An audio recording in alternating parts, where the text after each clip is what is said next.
Bonjour,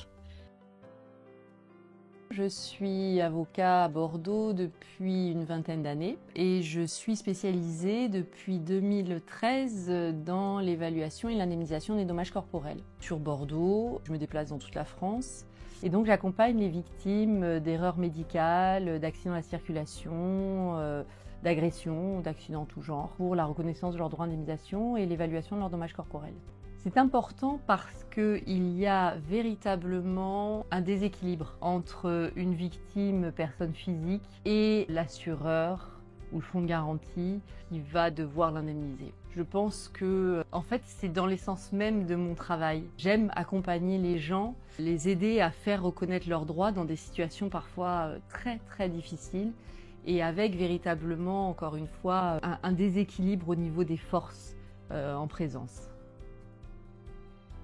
La première consultation est gratuite, ça c'est spécifié d'ailleurs aussi sur mon site internet, parce que j'estime que les gens doivent pouvoir avoir premier conseil pour savoir où ils en sont, qu'est-ce qu'il est possible de faire, et puis surtout pouvoir choisir aussi leur avocat, parce que la procédure est longue et donc c'est très important que vraiment ça matche, voilà, qu'on n'est pas dans un dossier banal de conflit de voisinage où on est dans voilà, ça touche le corps, ça touche l'esprit et il faut vraiment qu'il y ait l'intuitu personné, ce qu'on appelle l'intuitu personné, soit très fort entre l'avocat et le client. Donc la première consultation est gratuite, comme ça permet effectivement aux gens de sortir de mon cabinet et de savoir ce qu'ils veulent faire ou pas. Donc je reçois à mon cabinet, je reçois également, je peux faire des rendez-vous en visio et surtout aussi je peux me déplacer au domicile des gens. Alors avec des délais plus ou moins longs en fait, tout dépend de l'urgence du dossier, tout dépend du nombre de kilomètres à parcourir, mais oui, je me déplace quand même assez facilement. Donc voilà, donc on prend contact avec mon cabinet, on m'appelle ou on m'envoie un mail ou par le biais même du site internet, en Gironde ou ailleurs. Et ensuite, donc une fois que ce rendez-vous est fixé, si la personne souhaite effectivement poursuivre en fonction du dossier, des procédures, du droit d'indemnisation, acquis, pas acquis, etc., je propose une convention d'honoraires. Quasi systématiquement, ça sera un honoraire forfaitaire pour toute la procédure, quelle qu'elle soit, et ensuite un honoraire au résultat. On fonctionne, on va dire à 90%, tous les confrères fonctionnent de cette manière, et souvent, effectivement, c'est ce que demandent aussi les victimes. Il peut vous aider de beaucoup de façons différentes en réalité, puisque la procédure d'indemnisation des dommages corporels est une procédure très longue qui passe par différentes étapes. Chaque étape est essentielle, que ce soit du jour de l'accident jusqu'au jour de l'expertise, on va dire que c'est la première étape, où il faut bien préparer justement les futures opérations d'expertise. C'est un moment essentiel dans la procédure d'évaluation des dommages et donc d'indemnisation ensuite des dommages corporels. Donc là déjà l'avocat peut vous aider à préparer votre dossier médical, à préparer votre dossier ne serait-ce que sur le droit d'indemnisation parce que c'est pas forcément acquis, avec des auditions auprès des enquêteurs, les déclarations à faire auprès des compagnies d'assurance. Ensuite, il vous aide, il vous accompagne avec souvent un médecin conseil. D'ailleurs, enfin, en tout cas, c'est recommandé pour l'expertise. Et ensuite, derrière, sur l'évaluation en elle-même financière des préjudices et l'indemnisation financière. Dans le principe, l'assureur effectivement du véhicule va s'occuper de tout, voire même votre assurance peut vous aider à monter votre dossier, mais c'est toujours intéressant et c'est toujours mieux même d'être accompagné d'une personne indépendante et qui connaît un petit peu la façon de fonctionner des compagnies d'assurance. Parce que dans le principe, vous allez vous faire indemniser. En réalité, ça sera aux conditions posées par la seule compagnie d'assurance. Vous ne maîtrisez absolument pas les arcanes de l'évaluation de vos dommages, malgré ce que vous pouvez penser. Et vous allez être confronté systématiquement à des interlocuteurs qui œuvrent dans l'intérêt de l'assurance. Donc oui, il faut être assisté d'un avocat et j'insiste sur le fait que c'est plutôt un avocat spécialisé en dommages corporels parce que c'est vraiment lui qui connaît effectivement la procédure mais qui connaît aussi les intervenants. On connaît les assureurs, les inspecteurs d'assureurs, les experts d'assurance et on sait en fonction de la personne en face de nous adapter aussi le dossier et l'orienter au mieux.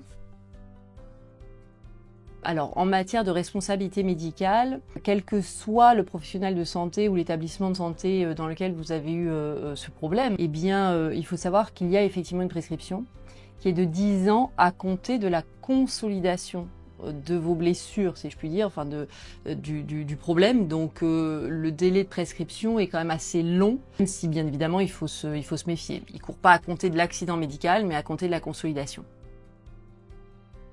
Vous pouvez être indemnisé, même si vous ne savez pas qui est votre agresseur, même s'il n'a pas été retrouvé. Il faut tout de même qu'il y ait la preuve de cette agression, donc dépôt de plainte, enquête, et si effectivement l'enquête aboutit à un classement sans suite pour auteur non identifié, mais qu'on a la preuve effectivement que vous avez bien été agressé parce que ou il y avait un témoin ou de toute façon les constatations matérielles le prouvent, eh bien à ce moment-là vous pouvez dans certaines conditions toutefois, saisir la commission d'indemnisation des victimes d'infractions, qui ne fera pas de difficulté parce que l'auteur de l'agression n'a pas été identifié. Le seul élément que vous devez apporter devant cette commission, c'est la preuve, encore une fois, de l'infraction, le fait que vous ayez été victime de cette infraction, et que cette infraction, alors soit vous a laissé plus d'1 mois d'ITT, soit au moins un point d'incapacité permanente partielle. Et après, il y a d'autres cas où c'est automatique, dans des cas notamment d'agression sexuelle, où là, de toute façon, la CIVI interviendra de quoi qu'il en soit.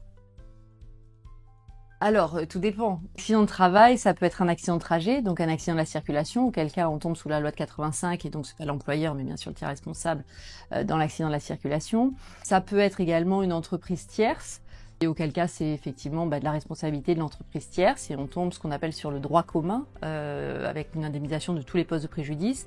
Après, si c'est un accident du travail pur avec une faute de la part de l'employeur, ce qu'on appelle une faute inexcusable, qu'il faut faire reconnaître par le tribunal, qui est souvent lié, mais c'est pas obligatoire à une faute pénale. À ce moment-là, effectivement, c'est l'employeur qui, espérons-le, aura souscrit une assurance pour sa faute, le couvrant de sa faute inexcusable, et auquel cas, c'est l'assurance qui viendra en indemnisation. Et c'est même un petit peu particulier dans le cas des accidents du travail, parce que même si on reconnaît la faute de l'employeur, la faute inexcusable de l'employeur, c'est la CPAM qui fait l'avance, Caisse de sécurité sociale, qui fait l'avance de l'indemnisation et qui ensuite se retourne contre l'employeur. Donc c'est assez intéressant pour les victimes parce qu'elles n'ont pas forcément à être confrontées à l'insolvabilité de l'employeur. Alors, vous pouvez être indemnisé si vous avez souscrit une garantie accident de la vie à vérifier dans tous vos contrats d'assurance, parce que c'est vrai qu'on souscrit souvent beaucoup d'assurances, de contrats, et on ne sait pas forcément tout ce que ces contrats recouvrent. Et c'est vrai que dans le cadre d'un accident de la vie privée, oui, ça peut être une garantie accident de la vie privée. Si c'est un accident de la circulation, vous avez un accident seul parce que vous êtes endormi au volant et que malheureusement, votre voiture est sortie de la route, eh bien, il n'y a pas de tiers responsable. Mais dans votre contrat d'assurance auto, qu'on appelle communément l'assurance tout risque, vous pouvez avoir ce qu'on appelle la garantie sécurité du conducteur. Et dans la garantie sécurité du conducteur, vous êtes indemnisé de vos préjudices. Alors attention, pas forcément tous. Il faut bien voir le contrat, les règles qui sont dans le contrat. Mais en tout cas, d'une partie de vos préjudices. Effectivement, il y a la procédure pénale à ne pas négliger parce qu'il faut être bien présent lors de la procédure pénale qui est très spécifique, que ce soit alors au niveau de l'enquête, pas vraiment, mais de l'instruction quand il y a une instruction pénale ouverte, et l'audience, surtout qu'on peut se douter qu'en face, la défense, eh bien, il y aura un avocat pénaliste. Mais il faut surtout pas négliger le fait que malgré tout, si le cheminement fait par la victime doit être d'abord celui, effectivement, de la condamnation du coupable pour pouvoir effectivement se reconstruire, la reconstruction, elle passe aussi et surtout par une reconnaissance des préjudices que ça a pu avoir, et c'est des préjudices très spécifiques. Il faut savoir qu'il y a une vingtaine d'années encore, même encore certaines juridictions, on vous a alloué un forfait lorsque vous avez été victime d'un viol, 20 000 €. Voilà, votre viol, ça valait 20 000 €, quelles que soient les conséquences de ce viol. Une agression sexuelle et même un viol correctionnalisé, c'était 2, 3, 5 000 €, 10 000 €. Voilà, aujourd'hui, non, on passe par une expertise parce qu'on sait que justement, ça peut avoir des conséquences beaucoup plus graves, que ce soit sur la vie intime, mais également la vie professionnelle d'une femme. Sur ses relations aux autres, bien évidemment, et du coup, c'est vrai que on évalue ça comme un dommage corporel, un dommage psychologique, un dommage corporel qui a des conséquences très spécifiques dans toutes peut-être les situations, enfin dans toute la vie en fait de la personne. Et donc c'est vrai que l'intérêt d'aller voir un avocat spécialisé en dommages corporels, c'est que a priori il sera pas incompétent, loin de là, pour tout ce qui est la procédure pénale. Et en plus, si je puis dire, il ira vraiment jusqu'au bout au niveau de l'indemnisation et jusqu'au bout du travail. Il faut, lorsque l'accident, quel qu'il soit, que ce soit un accident médical ou un accident de la vie privée, de la circulation, entraîne un dommage corporel, il ne faut vraiment pas hésiter à pousser la porte d'un avocat spécialisé, vraiment le spécialiste qui a le diplôme, parce que c'est un diplôme particulier, on a une spécialité obtenue après examen, donc un avocat spécialisé en dommages corporels, parce que déjà de nombreux avocats de dommages corporels font des consultations gratuites. De prime abord, voilà, savoir quels sont ses droits, qu'il y ait encore une fois une tiers responsable, pas tiers responsable, que la personne soit assurée, pas assurée, parce que souvent aussi on nous dit ah mais oui, mais la personne n'est pas assurée, donc j'ai rien à faire, je ne peux rien faire. Mais si, bien évidemment, il y a des fonds de garantie, qu'elle ait été retrouvée ou pas, identifiée ou pas. Il faut pas avoir peur de passer, de franchir la porte d'un cabinet d'avocats. Vous êtes libre ensuite de ne pas donner suite, mais on est là pour ça. Et surtout se dire aussi, encore une fois, que voilà, dans chaque domaine, vous avez des spécialistes et c'est toujours intéressant de prendre leur avis. Oui, alors je ne vais pas vous cacher que effectivement ça peut être très long. Les procédures en responsabilité médicale peut-être encore plus. C'est long et c'est peut-être même plus long lorsque vous passez lorsque vous êtes accompagné d'un avocat. Mais c'est pour la bonne cause aussi. L'intérêt de prendre un avocat, c'est pas juste d'avoir un avocat. L'intérêt de prendre un avocat, c'est que justement il vous aide à préparer en amont tout le dossier et toute la procédure pour que tout se passe bien et qu'à l'arrivée, vous ayez vraiment l'indemnisation à laquelle vous avez droit. J'ai coutume de dire à mes clients souvent que c'est une sorte de guerre, effectivement, on ne peut pas dire le contraire, c'est compliqué, c'est dur, et que l'avocat est là pour vous donner l'armure et pour vous permettre d'aller affronter justement avec son aide, avec l'aide d'un médecin conseil, avec l'aide d'un architecte conseil, parce qu'on a quand même une multitude de professionnels, on s'entoure d'une multitude de professionnels, pour pouvoir justement aller affronter cette procédure d'indemnisation, qui est longue, oui. Je crois pouvoir dire que 100% de mes clients qui se plaignaient de la longueur de la procédure, à la fin, m'ont remercié et se sont rendus compte que vraiment ça valait la peine de se battre parce qu'ils ne sont pas seuls, parce qu'on les accompagne et qu'on va jusqu'au bout avec eux, on ne les laisse pas tomber et le but est vraiment d'arriver à une satisfaction, même si bien évidemment ça rendra jamais malheureusement la situation antérieure. On est souvent dans des dossiers très, très douloureux, des cas très douloureux, effectivement. Mais en tout cas, au moins, on essaye d'apporter une solution financière et puis une reconnaissance aussi quand même réelle du statut de victime et de ce que ça peut représenter dans la vie quotidienne.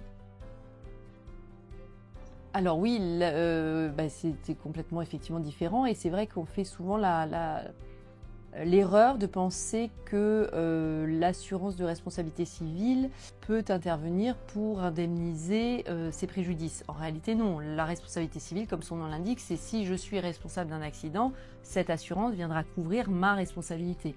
La garantie accident de la vie, c'est vraiment pour venir vous couvrir, vous, en cas d'accident, sentir responsable.